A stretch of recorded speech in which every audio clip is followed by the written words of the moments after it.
empecé a grabar.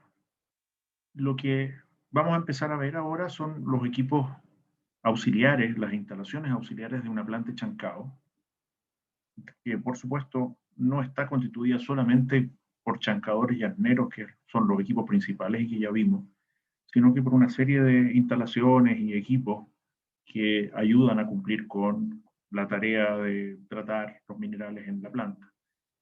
El primero que vemos son los acopios. Ya habíamos conversado de los acopios, los stockpiles, que básicamente, tal como ahí dice, cumplen el rol de almacenar minerales para dar continuidad operacional, ya sea ante mantenimientos preventivos o correctivos o cuando hay fallas del suministro de minerales.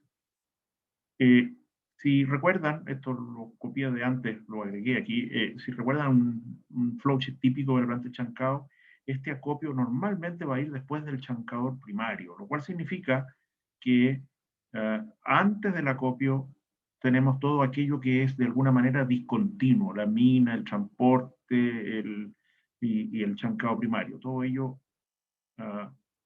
no es totalmente continuo por los medios de transporte, etc. Y a partir de ahí, a partir del acopio, la idea es mantener todo el resto de la planta de chancado y las que vienen, molienda, concentración, separación sólido-líquido, etcétera, en una procedimiento, en una forma continua de trabajo.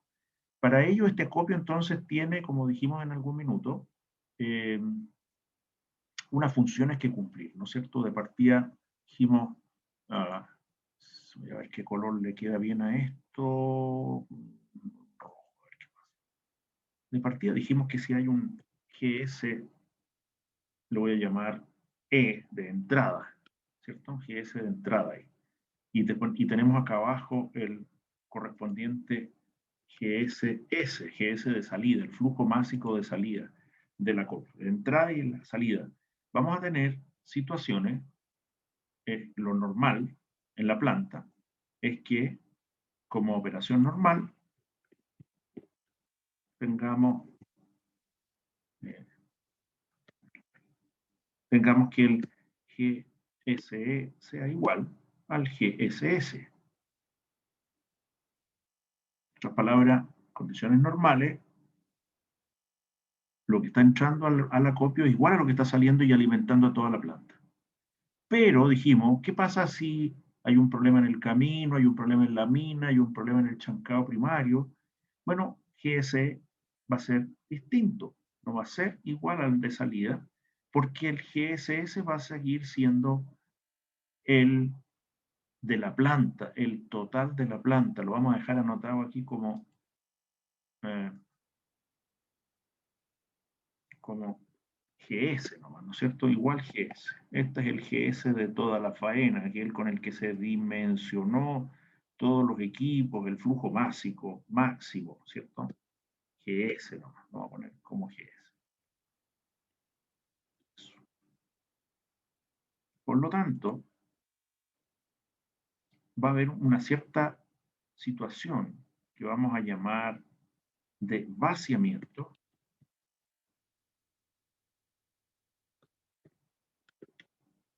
en que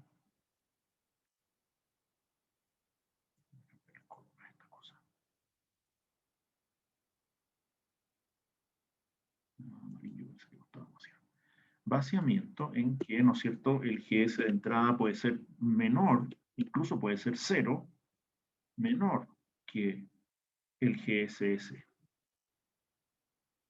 el que sigue siendo igual al GS de la planta, porque el resto de la planta no tiene ni que enterarse, ¿no es cierto?, de que hubo una interrupción en el suministro por problemas en la mina, en el camino o en el chancador primario. Entonces, en resumen, esa es una condición que puede darse.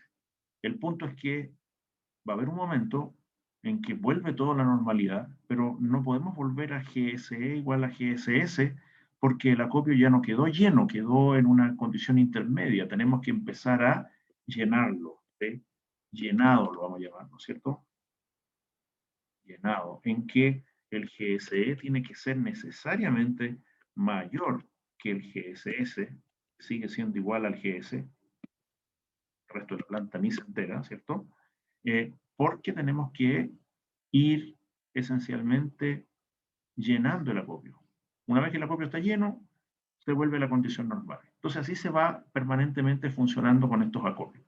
Se va ocupando en la medida que se necesita y cuando deja de necesitarse se alimenta con un flujo mayor para, ¿no es cierto?, poder de alguna forma recuperar el nivel de acopio. Eso es esencialmente lo que ya habíamos conversado en algún minuto sobre los acopios cuando hablamos del sobredimensionamiento del chancador primario. Pero ahora lo vuelvo a tomar, ¿no es cierto?, para que quede claro que en esas condiciones es cuando uno tiene que almacenar una cierta cantidad de mineral en ese acopio. Normalmente, y cuando digo normalmente, una vez más repito que esa es la condición de diseño típica. No está siempre así, por razones obvias, porque va a haber situaciones de aumento de capacidad en la planta por expansiones en que no se cumple esto que voy a decir. Hay faenas que tienen menos de un día de operaciones almacenado porque creció la planta, se expandió la mini la planta sin que expandieran el acopio. Entonces quedan acopios más pequeños, pero no es la idea. La idea, la condición ideal es que, como dice el segundo punto, se almacene en estos acopios el tonelaje de un día de operaciones. ¿Ok? Entonces estamos claramente aquí diciendo, vamos a de nuevo a escribir aquí un poquito, estamos diciendo entonces que en función de esto que está aquí, que el volumen del acopio, y voy a ponerle una característica, vivo, ya voy a explicar de qué se trata, tiene que ser igual entonces a el tonelaje diario, o sea, nuestro GS de siempre, ¿no es cierto? GS dividido por la densidad. ¿Cuál densidad? La aparente, como ustedes ya saben, ¿no es cierto? Porque estamos hablando de mineral en seco, entre comillas. Entonces el volumen del acopio tiene que ser el tonelaje del día. Vamos a ponerle al tiro porque no le puse unidades, así que pongámosela toneladas por día, dividido por la densidad aparente en, como siempre, toneladas por metro cúbico, ¿cierto?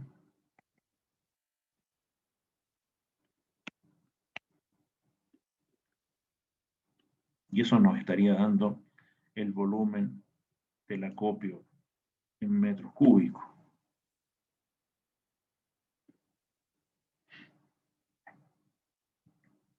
¿Qué quiero decir con vivo?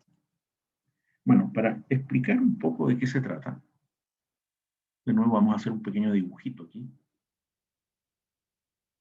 Si pensamos en este acopio del que estamos hablando, que tenemos, ¿cierto? Vamos a representar por ese cerrito ahí. Okay. Si queremos usar este acopio de la manera de la que estamos hablando, vale decir con una alimentación que llega por correa allá arriba y un mineral que sale por acá abajo para seguir alimentando a la planta, eso significa que se ha establecido una salida por aquí, una boquita de salida, ¿cierto? Esto vamos a hacer sin la flecha. Una boca de salida aquí. Y una boca de salida. Entonces el mineral está yéndose directamente ahí al, a la salida, a una correa que se va a llevar el mineral desde la copia. Se va a poner acá flecha. Le vamos a cambiar color aquí para que quede claro que este es el mineral. Entonces aquí tenemos el mineral que se va desde la copia. Ahora, producto de eso, se generan dos zonas en este acopio. Una zona que es de alguna manera móvil, en el sentido que se va a ir descargando, la voy a poner aquí, marcada.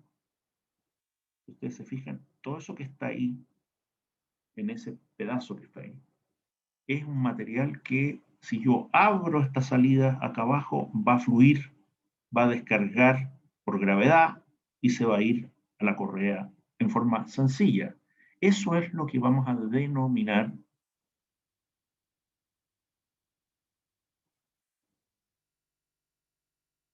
voy a usar el mismo color para que quede claro, eso es lo que vamos a denominar carga viva.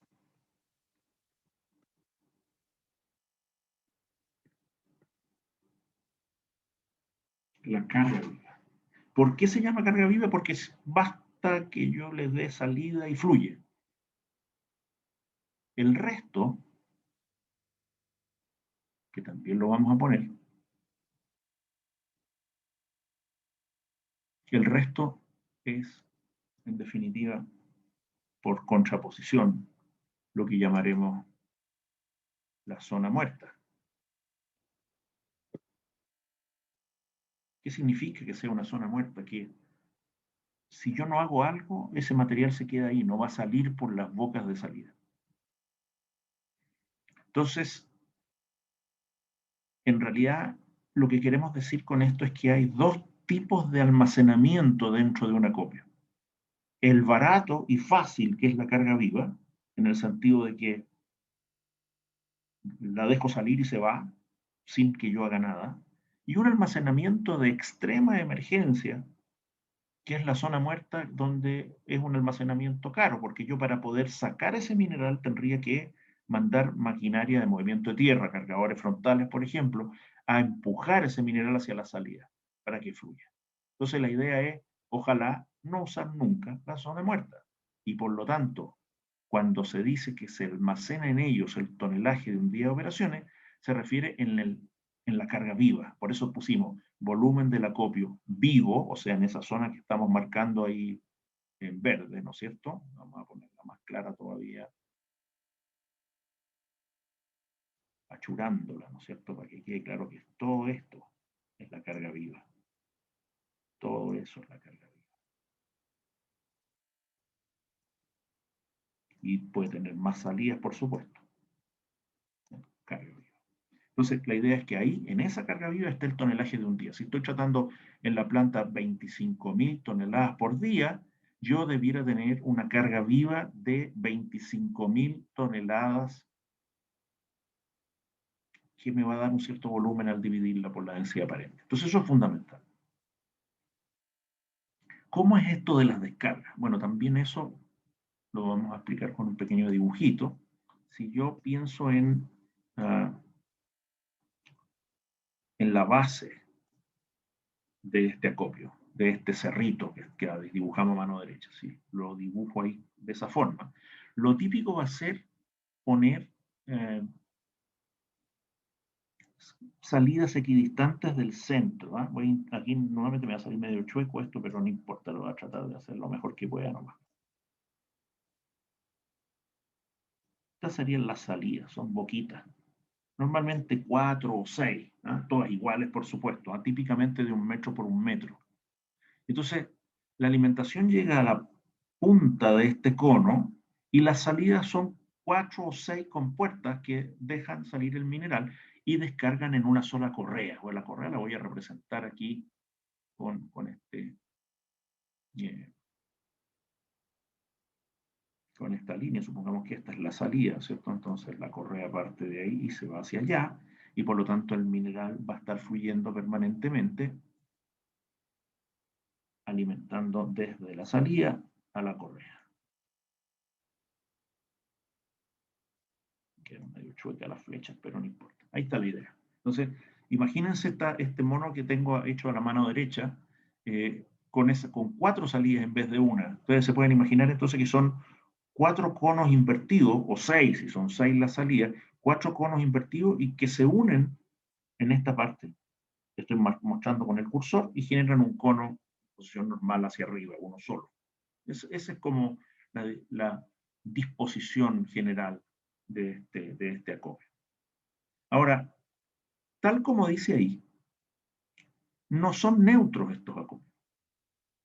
Generan segregación, lo conversamos cuando hablamos de los errores de heterogeneidad, ¿cierto? Y dijimos que hay un problema con la segregación. Provocan variabilidad granulométrica, dilución de minerales y retardos en la secuencia de tratamiento del mineral. Lo explico los tres. Variabilidad granulométrica, porque obviamente imagínense que estoy llegando con el mineral, ¿cierto? No sé, voy a ponerlo en cualquier ángulo. Ahí viene el mineral y alimenta a este acopio en la parte de arriba. Bueno, ustedes recuerdan que dijimos que al descargar de una correa, los gruesos y los finos se comportan distintos. Los gruesos se van más lejos, los finos quedan inmediatamente abajo. Por lo tanto, así como yo lo dibujé, es fácil imaginar, ¿no es cierto?, las siguientes cosas que voy a poner. En esta salida de acá va a haber un material más fino. Aquí, en la que está más alejada, va a haber un mineral más grueso. Y en las otras dos, una suerte de mixtos, ¿cierto? Entonces, en resumen, las salidas no son homogéneas, son distintas. La granulometría de cada una de las 4 o 6 salidas es distinta a la alimentación. Esa es la segregación. Ahora, esa variabilidad granulométrica es, que uno la podría ver como un elemento negativo, puede ser también algo a ser usado a nuestro beneficio. Cuando hablemos un poco más adelante de la molienda semiautógena, voy a volver sobre este tema a explicar por qué el aprovechar que las salidas tienen granulometrías distintas me puede ayudar a generar una alimentación a la molienda semiautógena de mi conveniencia. ¿Ya? Entonces, esto que es una dificultad, especialmente en molienda convencional, va a ser una dificultad porque va a salir distinto por cada una de las salidas. La puedo convertir en una ayuda en el caso de la molienda semiautógena. ¿Qué significa que haya dilución? Bueno, si estamos mandando minerales a la planta de distintas frentes, de distintas partes de la mina, esto es bastante común, ¿cierto? Aquí en Bronce, para hablar de la que está más cerca, hay un par de zonas que son bien distintas. Y dependiendo de cuál vaya, es el tipo de granulometría y la respuesta a la molienda que tiene. Donoso, infilmillo. Si de alguna forma se produce un cambio, pasamos de una frente a la otra, esa frente no va a entrar completamente, la nueva no va a entrar completamente porque se va a mezclar con la antigua que estaba quedando en el acopio, por lo tanto se va a diluir, se va a mezclar un mineral con el otro. Y si hay más zonas de mineral, con mayor razón. Entonces se produce una dilución, una suerte de mineral que va a ir cambiando gradualmente porque se va a ir mezclando en proporciones decrecientes con material más antiguo. Retardos. ¿Qué significa retardos? Bueno, es que si hemos hecho un cambio, si queremos hacer un cambio, por ejemplo, queremos, por diversas razones, sea cual sea, disminuir o aumentar el tonelaje que estamos tratando en la planta, supongamos que queremos ir de 24.000 a 25.000 toneladas por día porque el precio está muy conveniente, etc. Si yo hago ese cambio en el mineral que estoy mandando a la planta y pasa por el chancado primario, eso no va a salir inmediatamente a lo que va el resto de la planta, sino que va a haber un retardo, se va a demorar el cambio porque este mineral aquí se demora en provocar el cambio, se demora en salir en el fondo, ¿cierto? Entonces, también hay que considerar eso. Hay ciertas variables que son importantes y aquí están marcadas. Y vuelvo al dibujo para mostrarla. La densidad aparente, bueno, obvio, ¿no? Aquí arriba está clarito. Va a depender de la densidad aparente, ¿no es cierto? Cuánto soy capaz de almacenar en volumen. En otras palabras, qué tan alto y qué tan extenso va a ser este acopio en función de la densidad aparente. Y el ángulo de talud estático o de reposo, ¿cuál es ese? Vamos a dibujarlo al tiro porque por eso me devolví al dibujo, ¿no?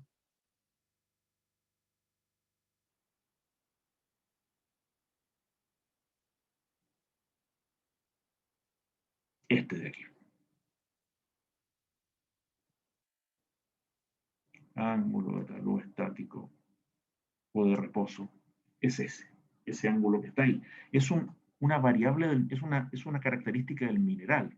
Yo la puedo medir, yo si dejo caer mineral de la misma granulometría que voy a copiar en un terreno plano, se va a formar en forma natural ese acopio que está ahí, ¿no es cierto? Y va a tener un ángulo con respecto al horizontal que es propio de ese mineral. Ese es el ángulo de talud estático o de reposo. Reposo porque ese ángulo está ahí tranquilito, ¿no es cierto? No se mueve, a menos que, como dije, tenga que utilizar el mineral de la zona muerta, pero eso no es lo ideal, por lo tanto se hace lo menos posible.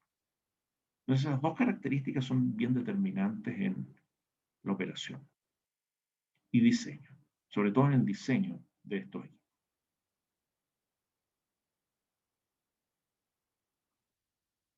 Aquí tenemos alguna foto, algún dibujo para que entendamos bien, ¿no es cierto?, cómo está operando este acopio. Acá tenemos de partida abajo una foto. El acopio está absolutamente cubierto para evitar, ¿no es cierto?, que caiga agua si hay lluvia, se vaya, se pierda mineral fino si hay viento, etcétera. O sea, le está dando estabilidad al sistema. Eso que vemos, que estoy mostrando con el cursor, es la correa de alimentación al acopio. Ahí está llegando desde el chancado primario, el producto del chancado primario al acopio. La salida no la vemos porque va por debajo, por supuesto, en un túnel que hay que hacer debajo de la base.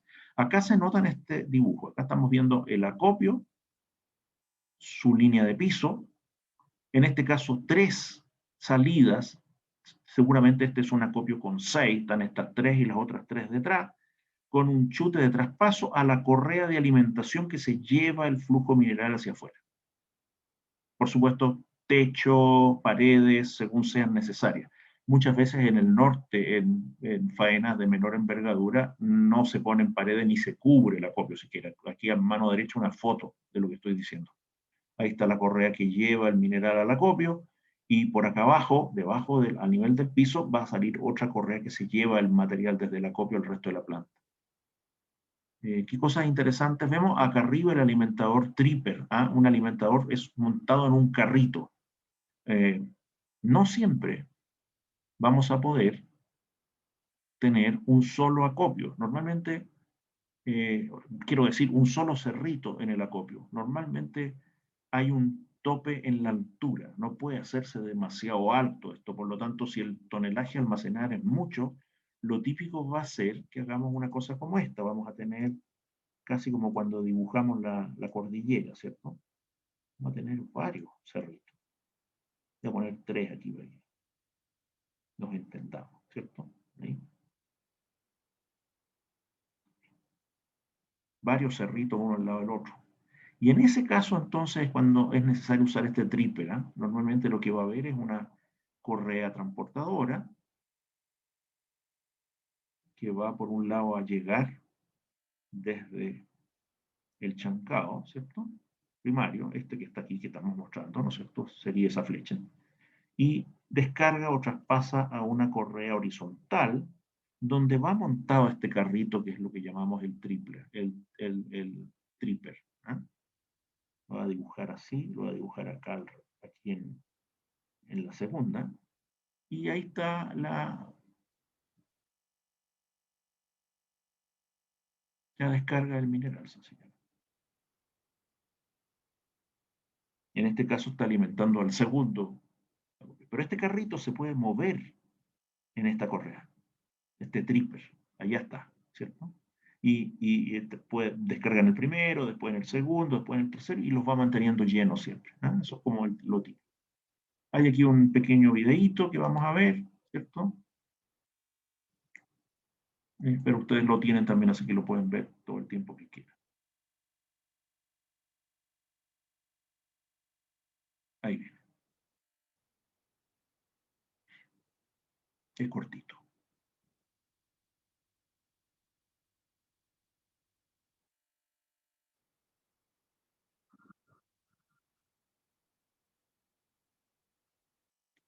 Ahí lo estamos repasando.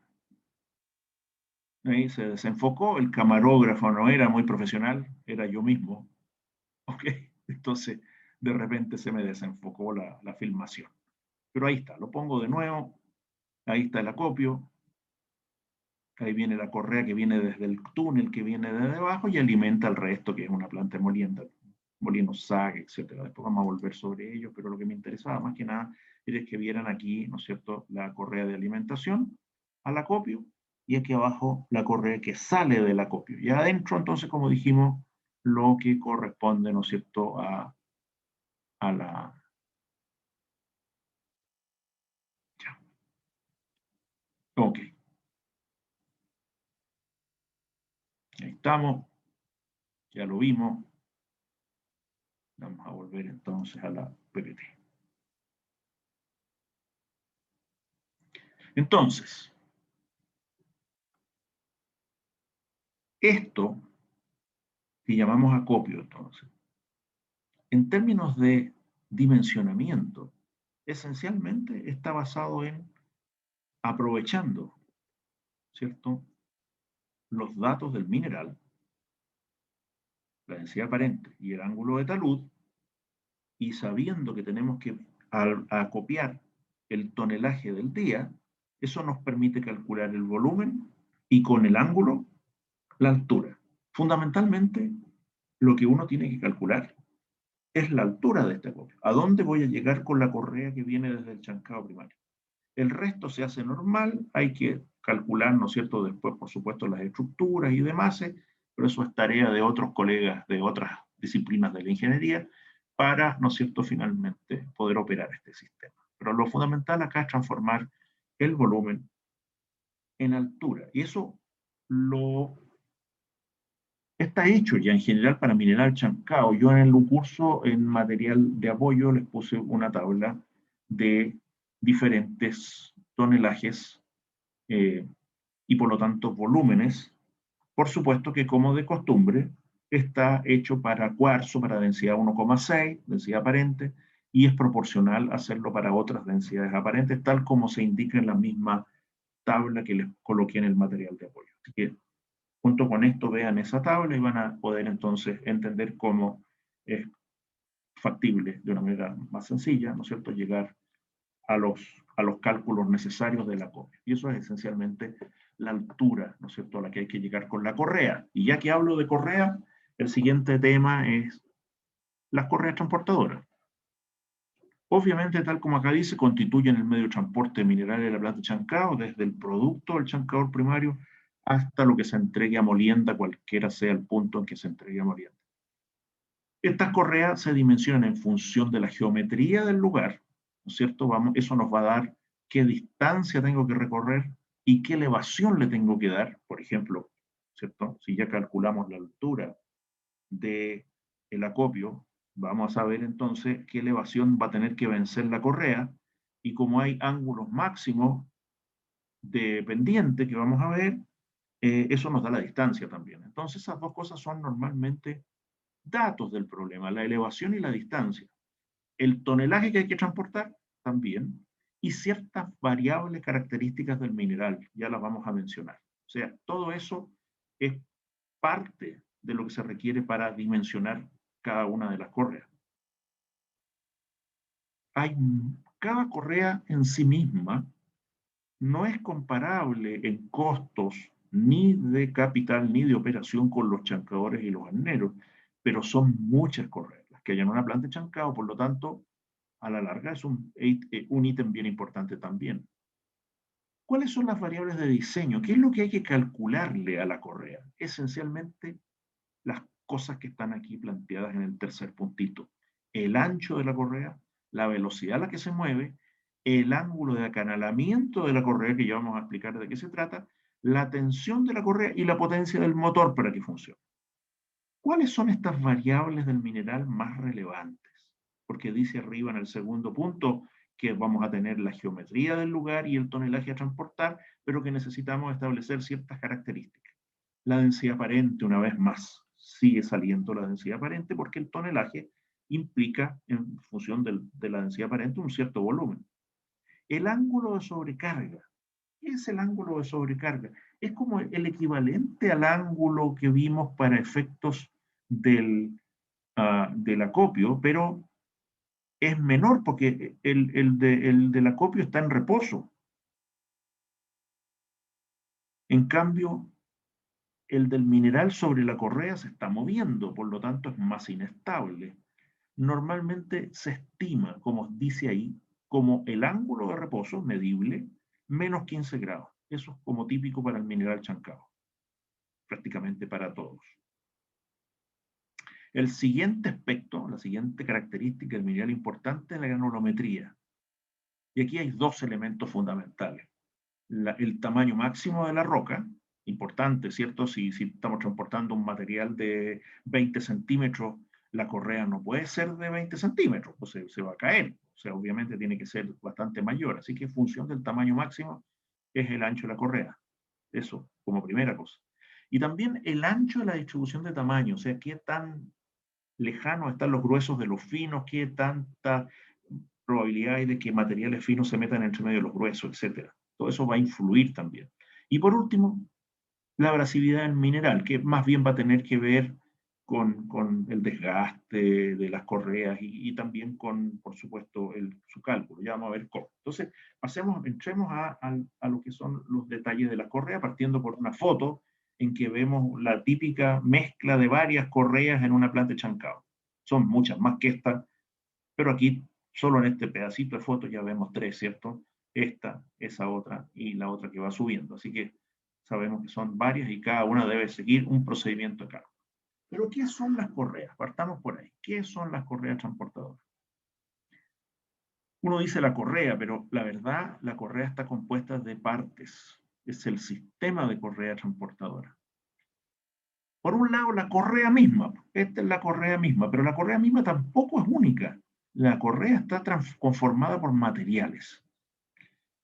Lo principal, la armazón, es una serie de capas de tejido, nylon, algodón, etcétera, entremezclado con enjambre de cables de acero que le dan la tensión, porque si fueran puras telas y las tensionáramos, se cortarían, ¿cierto? Van con cables de acero entretejidos, como un enjambre dentro de las varias capas de telas.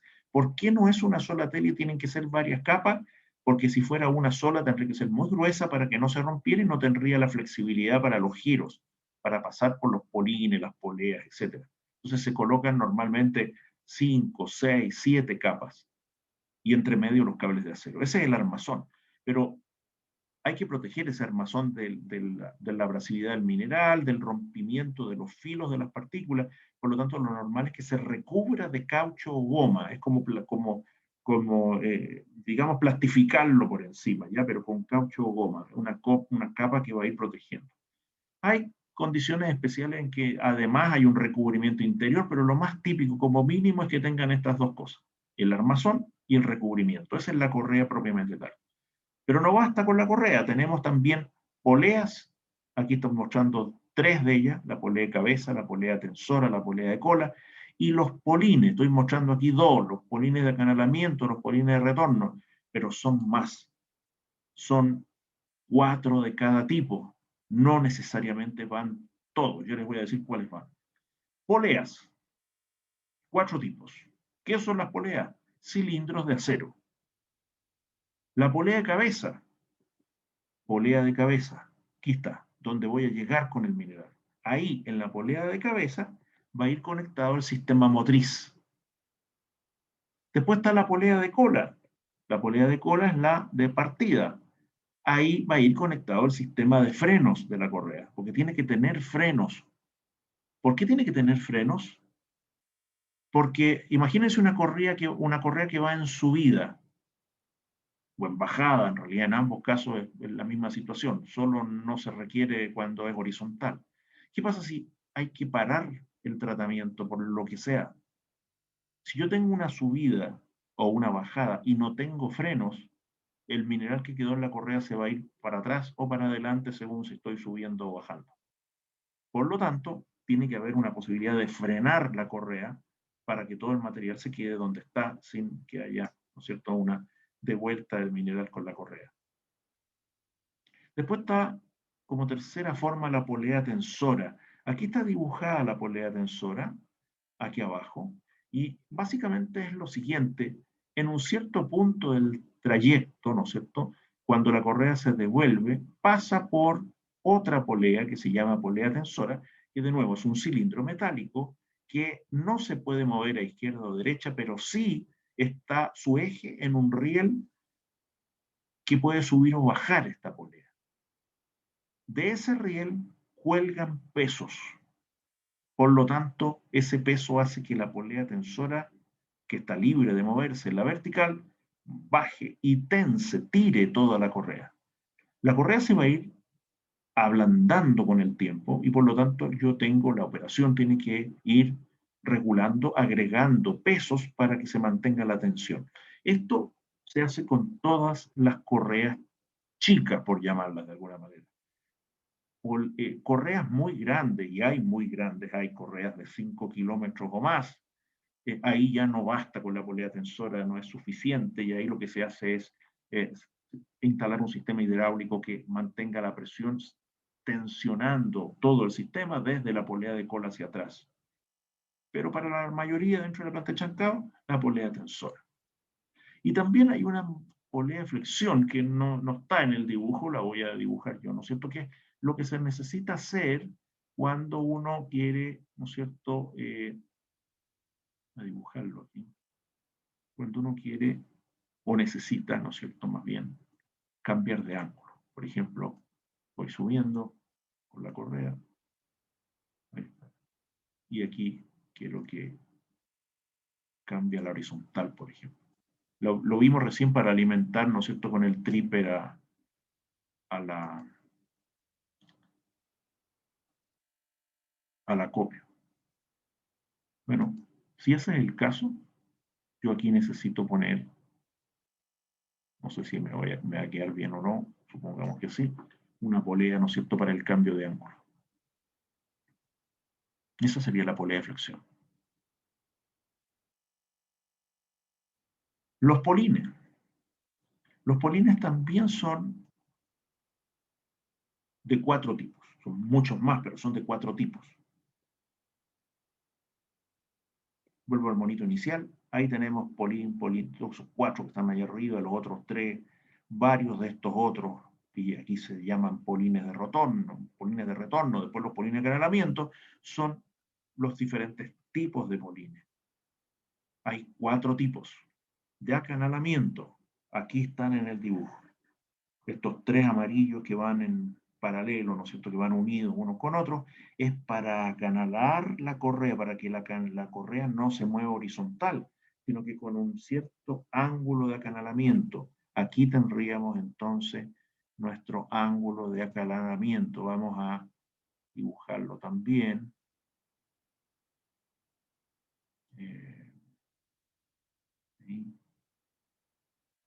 Este vendría a ser el ángulo de acanalamiento, ¿cierto?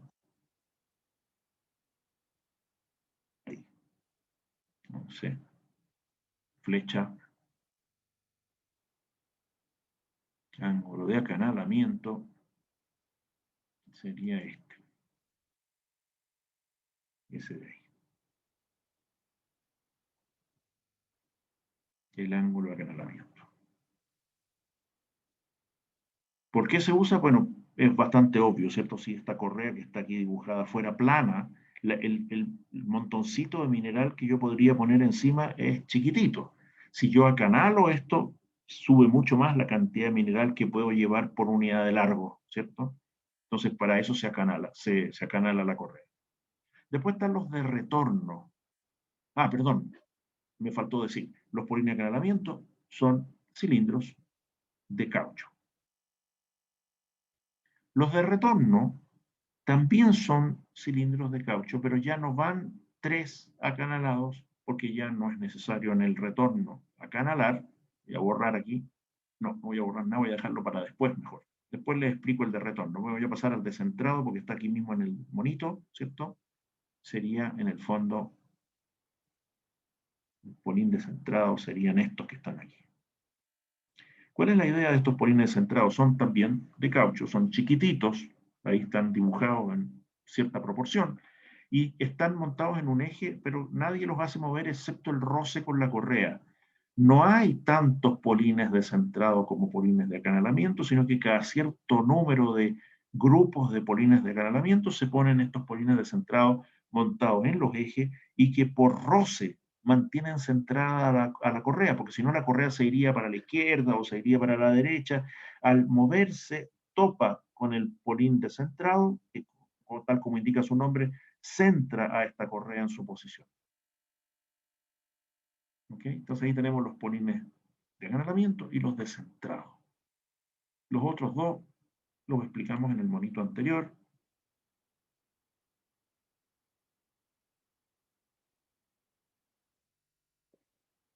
Los de retorno, también cilindros de caucho, mucho más espaciados porque ya no tienen carga, y uno por posición, pues no necesitan ir de A3 o de A2, va uno solo a lo ancho la correa por debajo, para conducir a la correa en su retorno, nada más que eso.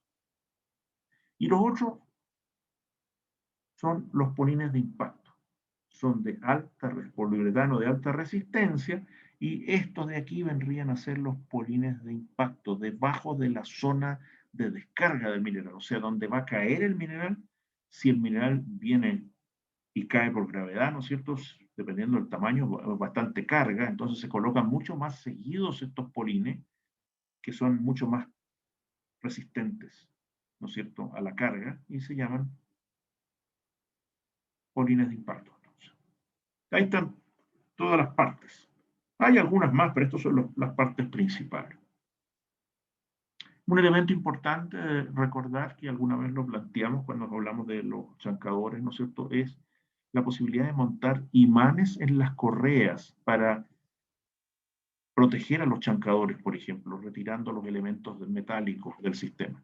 Aquí tenemos dos formas. Ese rectángulo rosado que está ahí en una correa chiquitita, tanto arriba como abajo, es el imán. El resto es la correa. Aquí viene la correa con el mineral, con algunas piezas metálicas entre medio. El imán atrae esas piezas metálicas, las retira del mineral, y como hay una mini correa con rugosidad para que haya roce, que está girando, se lleva esas piezas metálicas y descargan cuando se acabó el imán a una caja y se recuperan y se evita que dañen equipos, etc.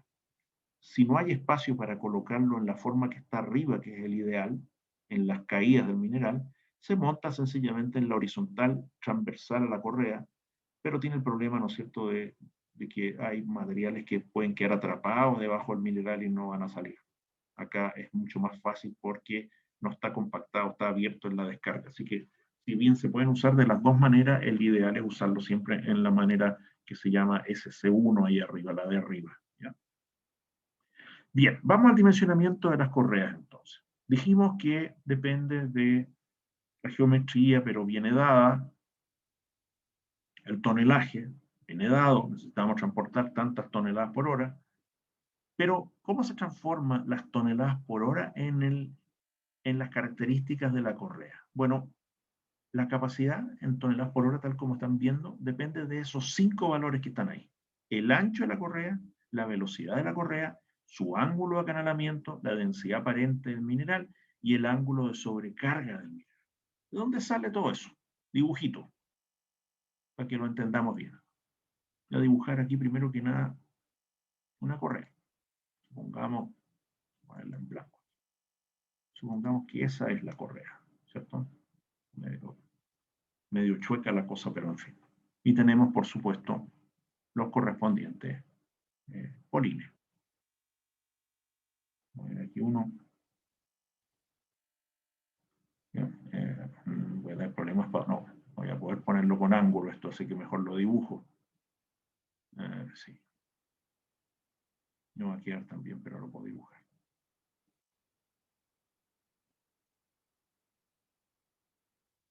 Aquí tenemos los polines de acanalamiento. Se me quedó medio chueco. Y el otro.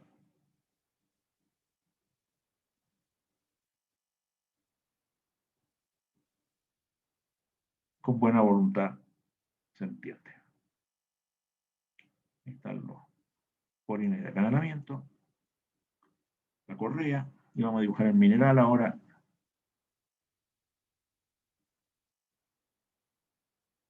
El cerrito que se va a ir formando ahí. ¿Cierto?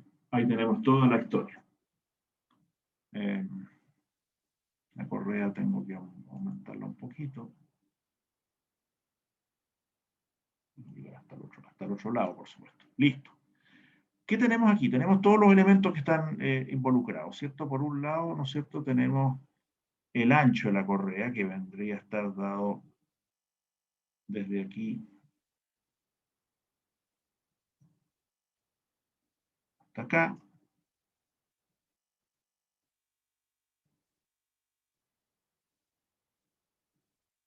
¿Sí? Ahí. Eso sería entonces el ancho de la correa. No sé qué letra usé más adelante, pero por ahora le vamos a poner una A nomás de ancho. ¿Ya? Listo. Ancho de la correa. Ahí está el ancho de la correa. Dice que depende de la velocidad, por supuesto, porque, ¿no es cierto?, se va a venir moviendo a una cierta velocidad. Al ángulo de acanalamiento, que ya dijimos cuál es, ¿no es cierto? El ángulo de acanalamiento es este que está aquí con respecto a la horizontal. Voy a poner ahí entonces ángulo de acanalamiento, texto, ángulo de acanalamiento. Listo. Pero después está el ángulo de sobrecarga, que es este ángulo que forma el mineral, ¿no es cierto?, con respecto al horizontal también. Este. La flechita y el texto respectivo. Ángulo, sobrecarga. Listo. Es obvio, ¿no es cierto?, para todos, yo creo, que yo puedo calcular esta área que está aquí, la voy a churar. Esta área que está aquí, yo la puedo churar aquí, la voy a ver así. Esa área que está ahí, yo la puedo calcular con esos datos que están ahí. ¿Qué eso de ahí? Texto. Área igual a una función de el ancho, el ángulo de acanalamiento y el ángulo de sobrecarga. Sencillamente geometría. Porque ahora bien, si yo la área esa que calculo con esos tres datos, la llevo a flujo volumétrico, yo voy a poder decir que mi GS, o sea,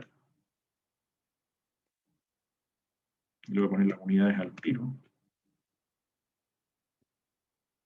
mi flujo másico en toneladas por hora va a ser igual al área que calculé allá arriba en metros cuadrados multiplicado por la velocidad de la correa, la velocidad a la que viene, si yo esa área la multiplico por la velocidad, obtengo el flujo volumétrico, ¿cierto? Metros cuadrados por ejemplo, metros por hora, velocidad de la correa. Tendría el volumétrico, metros cúbicos por hora. Si eso yo lo multiplico a mi vez por la densidad aparente, en, como siempre, toneladas metro cúbico, tengo lo que necesito, ¿cierto? Tengo ahí. Tengo, se me dan los metros cúbicos, me quedan las toneladas por hora. Tengo el flujo. Entonces, por eso, lo que dice aquí, que con esos 5 valores, ancho de la correa, ángulo de acanalamiento y ángulo de sobrecarga para obtener esa área, velocidad de la correa para multiplicarlo por el área y obtener el flujo volumétrico, y la densidad aparente del mineral para pasar al másico, yo tengo la capacidad en toneladas por hora.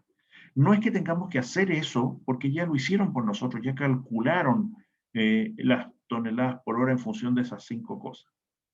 Pero esas 5 cosas son de naturalezas distintas. 2 son propiedades del mineral. medible o estimable. La densidad aparente, medible, y el ángulo de sobrecarga, estimable a partir del ángulo de reposo, que es medible, menos 15 grados. Entonces, esos dos datos son datos, van a depender del mineral. Por lo tanto, lo que queda son las variables de la correa a determinar: el ancho, la velocidad y el ángulo de acanalamiento. El problema es que la ecuación que tenemos, esta que está acá arriba en verde, es una sola. Entonces, ¿cuál es nuestro problema? Una ecuación y tres incógnitas. ¿Cierto? ¿Cuáles son esas tres incógnitas? Las que están acá abajo: el ancho, la velocidad y el ángulo de acanalamiento.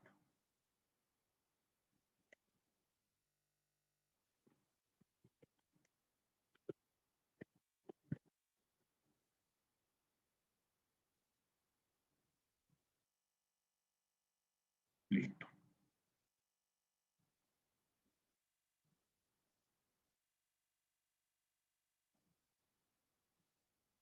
Ahí está el problema.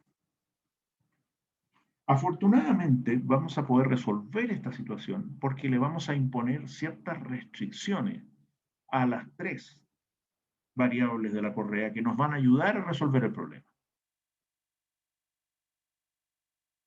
Vamos por ello. Primero, el ancho de la correa. La correa tiene que ser suficientemente ancha para poder transportar a la roca más grande, pero no solamente a una, sino que pueden venir dos juntas. Bueno, el requisito más seguro y más utilizado es que el ancho de la correa debe ser mayor que 3,5 veces el tamaño máximo de la roca. 3,5 por el F100. Y además está la restricción de que los fabricantes no hacen todos los anchos que a uno se le ocurra, sino que los fabrica cada 15 centímetros, desde los 45 centímetros. Por lo tanto, los anchos disponibles son estos que están acá abajo: 45, 60, 75, de 15 en 15, ¿cierto? Hasta llegar a 210. Entonces, ya tenemos una restricción con esa desigualdad ahí arriba, tiene que ser mayor que 3,5 veces el F100 y hay que aproximarlo a uno de los anchos que están aquí. Por lo tanto, si por ejemplo multiplico el F100 por 3,5 y me da 112 centímetros, A tiene que ser mayor que 112, por lo tanto de 105 para abajo fuera, entonces tengo que usar 120, ¿cierto? Entonces esa es básicamente la condición. Pongámoslo aquí para que quede también claro.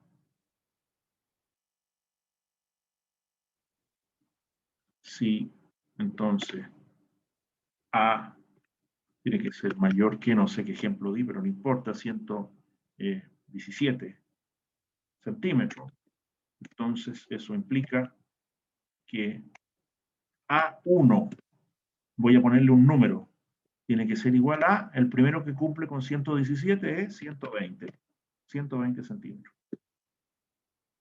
Es una primera aproximación a la respuesta, por eso le puse un 1.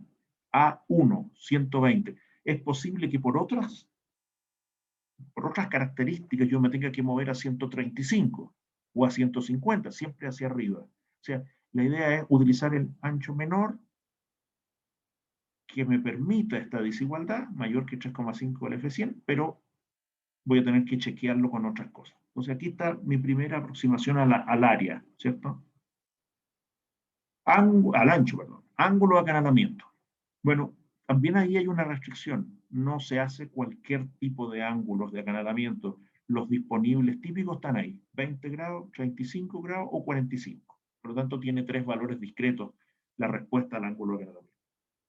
Y la velocidad de la correa, la tercera variable a calcular, también tiene restricciones. La restricción fundamental es que hay una velocidad máxima. ¿Por qué hay una velocidad máxima? Porque, bueno, que querríamos que la velocidad fuera lo más grande posible, porque eso implica transportar más mineral con correas más pequeñas, etc. Además, la potencia es proporcional a la velocidad. Por lo tanto, mientras mayor es la velocidad, voy a tener mayor uso de la potencia, mayor consumo. Pero si la velocidad es muy grande, el mineral empieza a caerse, ¿cierto? Empieza a salir disparado desde la correa. Entonces, en función del ancho de la correa y de dos características principales del mineral, la granulometría y la abrasividad del mineral, hay una velocidad máxima. Y lo ideal es trabajar con la velocidad más alta que se pueda, pero bajo la velocidad máxima, como es obvio. Veamos entonces cómo se utilizan estas tres características en el diseño.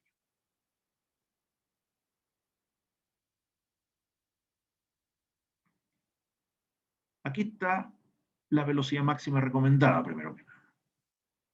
Aquí están todos los anchos, desde 45 a 210 centímetros. Y en la primera columna, dividida en dos, tenemos las características del mineral, la granulometría y después la abrasividad. La granulometría se entiende de dos formas, sencillamente. O son colpas gruesas o está distribuida. Aquí quiero hacer el alcance. Colpas gruesas no significa colpas gruesas en lo absoluto, sino que significa que el mineral no tiene finos en cantidad importante metida entre medio. En cambio, distribuida es que hay una distribución de tamaño. La curva típica más o menos normal que hemos visto, ¿no es cierto? Normalmente las distribuciones granulométricas, o sea, hay gruesos, medianos y finos. Entonces, por ejemplo, si estoy calculando la correa que se lleva a los gruesos, el sobretamaño de un arnero, vamos a usar la parte de arriba, colpa gruesa. Si en cambio es la correa que lleva la alimentación, está distribuida porque lleva de todo. La que saca el producto del chancador, distribuida también porque lleva de todo, desde los más gruesos de ese lote a los más finos. Entonces, en realidad, el nombre no es tan afortunado. Colpa gruesa significa en el fondo que va muy cargado a ciertos tamaños nomás, y no tiene toda una distribución, en el fondo es una distribución angosta, más bien. Y distribuía una distribución ancha en que hay de todo. Y la abrasividad, si bien es cierto, podría ser baja, pero para los minerales nunca es baja, así que es moderada o aguda, o sea, mineral moderadamente abrasivo o muy abrasivo. Y los datos que están entre medio son las velocidades máximas en metros por segundo. Por ejemplo, habíamos dicho recién, como ejemplo, que estábamos eligiendo, ¿no es cierto? Estábamos eligiendo la de 120, si no me falla la memoria. Estábamos eligiendo esta. Ahí. Estábamos eligiendo esta. Entonces uno podría aquí ir y decir, ok, pero ¿cómo es mi mineral? Supongamos que como ejemplo, estamos diciendo que estamos hablando de un mineral distribuido y abrasivo.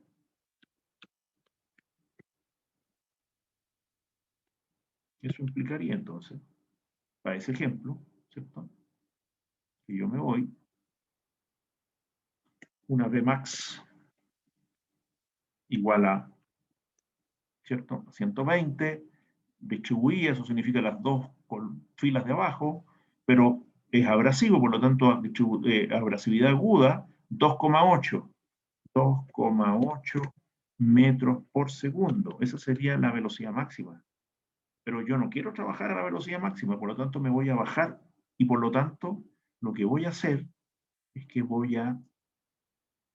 tomo en una sola fila ahí para que quepa, voy a utilizar entonces una velocidad B1, la voy a llamar, así como dije el ancho 1, primera aproximación, voy a dar un primer valor de velocidad. Si ustedes se fijan, básicamente va de 0,3 en 0,3 o de 0,2 en 0,2 esta cosa. Voy a usar el anterior. Si la velocidad máxima es 2,8, me voy a dar un primer valor de velocidad más bajo que el máximo, y el más bajo que el máximo está justo a mi izquierda, el 2,5. Entonces voy a darme 2,5 metros por segundo como primera aproximación.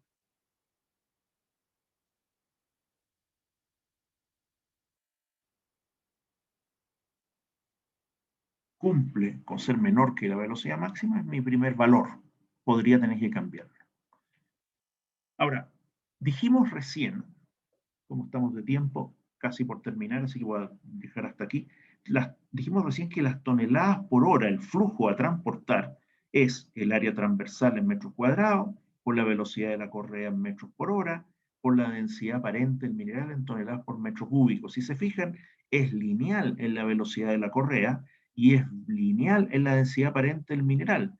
Por lo tanto, a partir de esa constatación, se genera una tabla de capacidades base en toneladas por hora para un cierto valor de densidad aparente y un cierto valor de velocidad. La densidad aparente, la típica del cuarzo, 1,6 toneladas por metro cúbico, y como velocidad base se dio 2 metros por segundo. Obviamente, la dependencia es linealmente proporcional, como queda claro en la ecuación, por lo tanto yo siempre voy a poder obtener las toneladas por hora de la correa como las toneladas por hora de la tabla, que voy a mostrar en la próxima clase, multiplicado por la razón entre la densidad aparente del mineral dividido por 1,6. Si yo divido por la densidad aparente con la que se hizo la tabla, estoy obteniendo el volumen, lo multiplico por la densidad aparente del mineral y vuelvo al tonelaje. Entonces estoy corrigiendo por la densidad. Y lo mismo hago con la velocidad. Divido por la densidad base, la velocidad base de 2 metros por segundo y multiplico por la velocidad que quiero usar. En este caso, por ejemplo, tendría que multiplicar por 2,5 dividido por 2, ¿cierto? Velocidad que quiero usar 2,5, 2 porque es la base de la tabla. Entonces, voy a poder construir mis toneladas por hora a partir de esta tabla que está hecha para capacidades base, ¿cierto? Haciendo la multiplicación por la razón de densidad y la razón de velocidad. Ya, basta por el día de hoy, nos vamos a quedar hasta ahí. No sé si hay alguna duda hasta ahora y si no, nos vemos entonces el próximo jueves terminando con el dimensionamiento de las correas. ¿Tiene alguna pregunta? Si no, nos vamos. No, profe, todo claro. Gracias. Bueno, que estén muy bien. Chao, chao. Cuídese. Chao, profe. Chao, chao. Hasta luego.